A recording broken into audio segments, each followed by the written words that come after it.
So the big breaking news of the day is, of course, this big New York Times report that back in June of 2017, President Trump tried to fire Robert Mueller. So according to Mueller, I looked it up. It's Mueller. Okay, I've been getting it wrong for months. It's Mueller. Okay, so Robert Mueller is, of course, the special investigator who was appointed in June 2017 after President Trump fired James Comey, and then after he used Deputy Attorney General Rod Rosenstein in the process of doing it, forcing Rosenstein to recuse himself in the Trump-Russia collusion investigation and turn the whole thing over to a special investigator.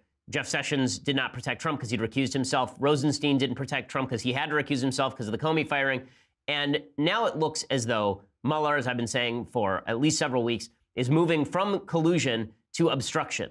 Now, the problem with the obstruction of justice case is that in order to actually say that somebody has obstructed justice, you actually need to fulfill one of three laws. And I've gone through the three laws a couple of times, explaining what exactly these three laws mean, because there are three different statutes.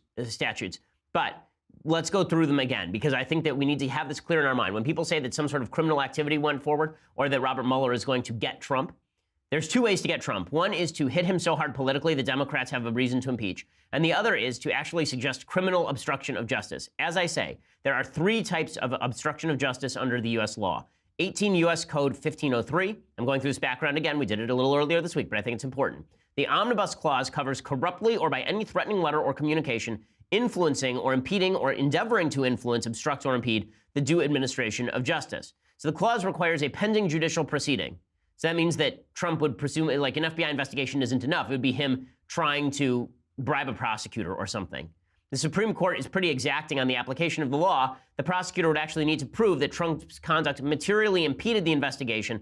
Even James Comey said when he was fired afterward that Trump did not materially impede the investigation. So if it is true that Trump tried to fire Robert Mueller, the special investigator, then that still is not materially impeding the investigation. So this part of the code is probably not being fulfilled. Then there is 18 U.S. Code 1512C. This provision of law covers anyone who obstructs, influences, or impedes an official proceeding or attempts to do so. So there are a few questions about this. One, is an FBI investigation an official proceeding? Two, you actually have to prove criminal intent. You have to prove that Trump wanted to impede the investigation. Now, this would be the area of the code where Trump would be in the most trouble. But you also have to show that you took a substantial step toward the accomplishment of that goal, toward an accomplishment of an attempt to obstruct justice. I'm not sure that that's fulfillable because, again, even if Trump wanted to fire Mueller, and even if you think that would constitute obstruction, he withdrew that. He didn't actually fire Mueller. And when he fired Comey, he had every right to do that. You can fire your FBI director for any reason whatsoever. So the idea that that is technical obstruction of justice is pretty weak. It would be very difficult to convict Trump in a court of law, but in the court of public opinion, there is a different problem, right? So here is the story from the New York Times. With all that in mind, with the fact that there is a section of the U.S. Code that theoretically might be applied against Trump, maybe, although you'd have to explain why it is that he doesn't have the executive authority just to fire Mueller or fire Comey for any reason at all. Obstruction of justice, by the way, by a president would look not like him firing somebody and then letting the investigation continue. It would look more like him going to Robert Mueller and saying, you will find me innocent or I will fire you, right? Those are the two choices. You will find me innocent or I will fire you. That would be obstruction of justice. For him just to say, I don't like this investigation, it bothers me, you're fired. Not quite sure that that is obstruction of justice, particularly if the investigation continues afterward. Anyway, the New York Times broke this story. So they say back in June 2017, as it became clear that Special Counsel Robert Mueller was looking for a pattern of possible obstruction of justice in Trump's behavior, Trump ordered Mueller fired. He only retracted the order when White House counsel Don McGahn threatened to quit. So according to the Times report, Trump said that Mueller had a bunch of different conflicts of interest. And you can tell that this report is probably true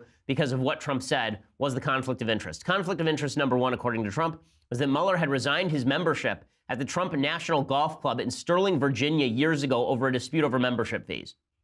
That is not a conflict of interest. Again, that's silly. Second, Trump said Mueller could not be impartial because his law firm had represented Trump's son-in-law, Jared Kushner. Again, that is not really a thing, right? Law firms represent lots of people. If Mueller didn't work on that case, it probably wouldn't matter. So, and plus, if you're talking conflicts of interest, Trump was interviewing Mueller as a possible FBI director before Mueller took the special counsel job. Finally, Trump said Mueller had been up for the FBI director position before he was appointed special counsel.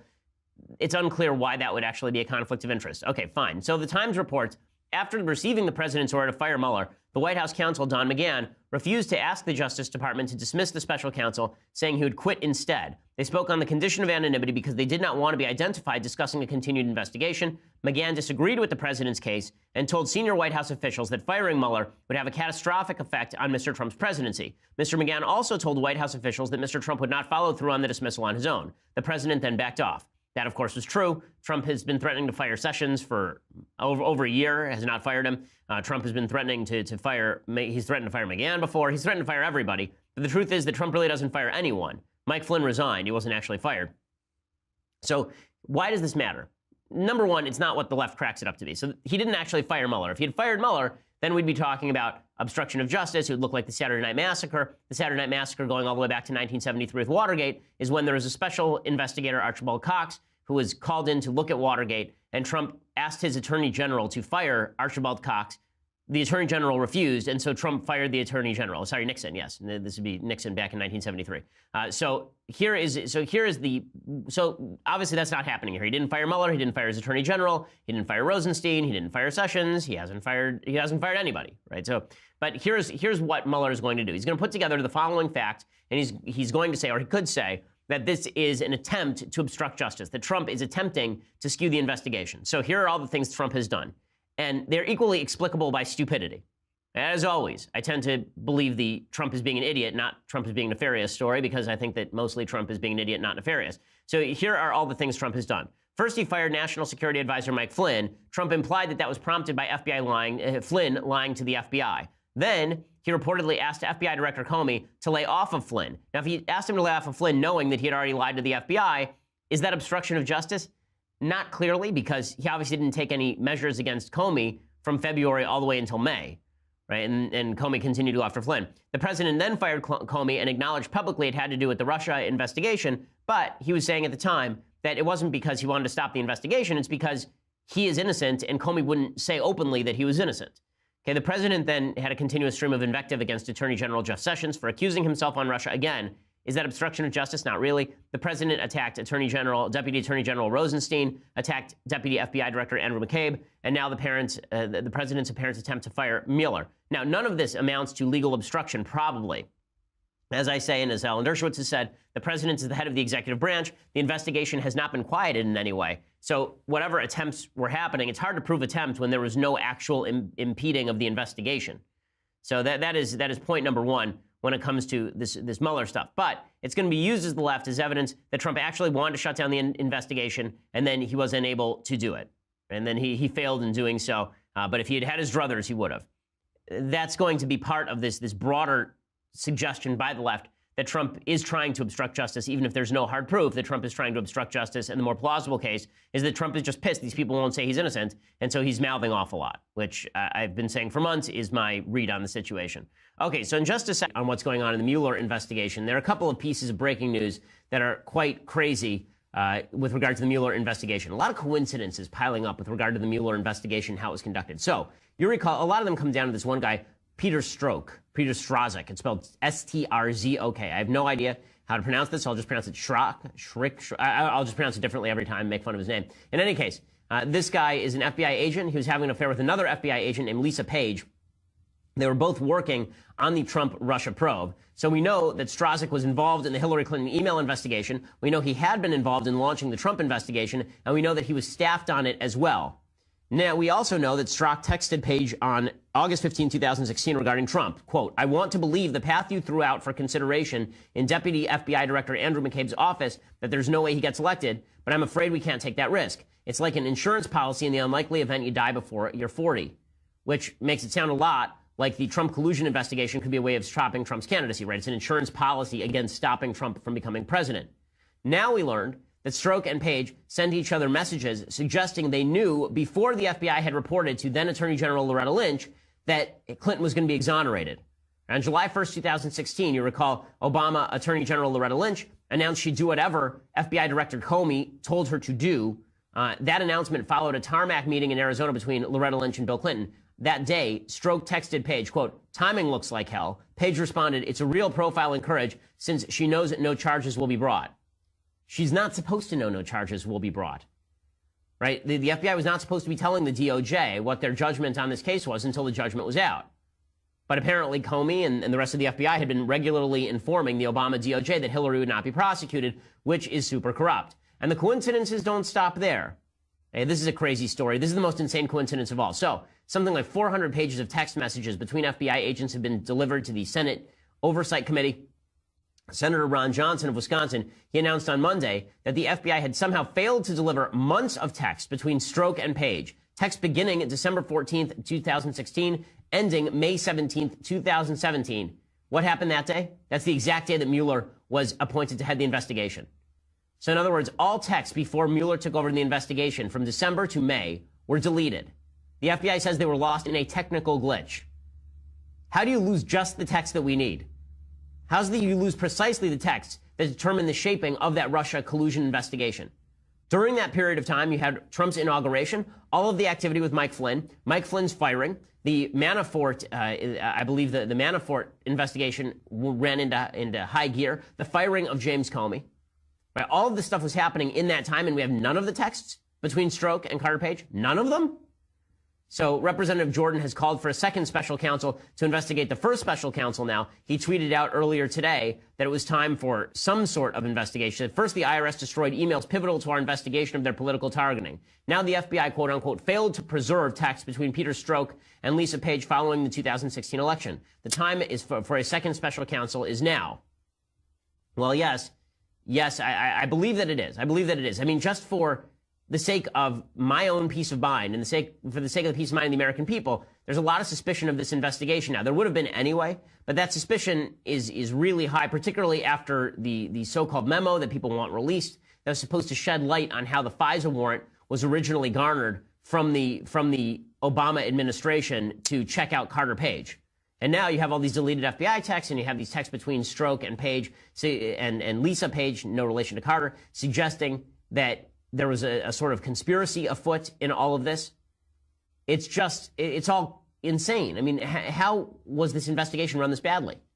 Now, Mueller wasn't there for all of this, right? He fired Lisa Page and he fired Peter Strzok upon taking the office. That has nothing to do with Mueller, but you have sort of a fruit of the poisonous tree thing going on. Now, in law, there's something called fruit of the poisonous tree. Basically, the idea is that if I break into your house illegally, I'm the police. I break into your house illegally, and I find evidence that you murdered someone. I can't use that evidence in court because it's fruit of the poisonous tree, because I broke the law in order to obtain the evidence. Well, the same thing sort of holds true with regard to this investigation. If the investigation was launched on the basis that there was a Democratic Oppo research file from Fusion GPS that was used for political reasons by the FBI to target Carter Page and therefore the Trump campaign, and if it turns out that separate from that, the FBI was exonerating Hillary Clinton for political reasons at the same time they were investigating Trump, and if it turns out that separate from that, there are members of the FBI who are texting each other that the Trump collusion investigation was actually a way to prevent Trump from becoming president. And if after that, it turns out that the FBI purposefully deleted months of texts between two of their key agents in all of this, I think the American people have a right to know, and the American people might have some serious questions. All of this calls into serious question our faith in our institutions. It was our lack of faith, this is deeply troubling to me, the lack of faith in our institutions that already exists is deep and abiding. It's a serious, serious problem. Right? The lack of faith in our institutions is what led to the rise of Donald Trump. It's what led to, it's frankly what's led to the growth of government, because people, instead of looking at the institutions and figuring those institutions are corrupt, take all the power away from them, instead they say, well, if we just had a guy who will break all the rules and use the power of those institutions to reinstall virtue, everything will be great. Unfortunately, the human tendency is not toward liberty when it comes to misuse of institutions. It's toward the belief that those institutions can be corrected if they have the proper leadership. The founders disagreed, but that's unfortunately how most people think. None of this is good, right? You want institutions that are worthy of our trust. Right now, I'm not sure the FBI is completely worthy of our trust if what we're hearing is true. The Obama DOJ certainly was not worthy of our trust. And for all the flack that Jeff Sessions has gotten, Jeff Sessions' DOJ has operated much more along the lines of law than the Obama DOJ has. I mean, you literally had the sitting Attorney General of the United States calling himself the President of the United States' wingman. Right? That is not exactly what we want from the head of the DOJ and the chief law enforcement officer in the country. All these institutions now need a thorough cleansing, top to bottom. They all need to feel clean to the American people. I don't know if Trump is capable of doing that, by the way. It may be left up to the next president, because Trump is so politicized, because his presidency is so despised by so many. Anything he does is not going to be seen as cleaning house, except by members of his base and maybe some Republicans. But that said, Another oversight investigation of this investigation may be necessary. The Mueller investigation itself may be fatally flawed at this point. We'll have to see what comes out from it. Democrats are hoping there's a kill shot in there. If there is no kill shot, then this is going to be seen, I think, half rightly, as Trump says, as one of the greater political witch hunts in modern American political history. If nothing major comes out of this and went on for a year, and it was Democrats in the media propping up this nonsense, then there's going to be hell to pay. There will be political hell to pay. And Democrats will have made a huge, huge mistake, one that in its inception goes back again, as always, to Hillary Clinton and Barack Obama.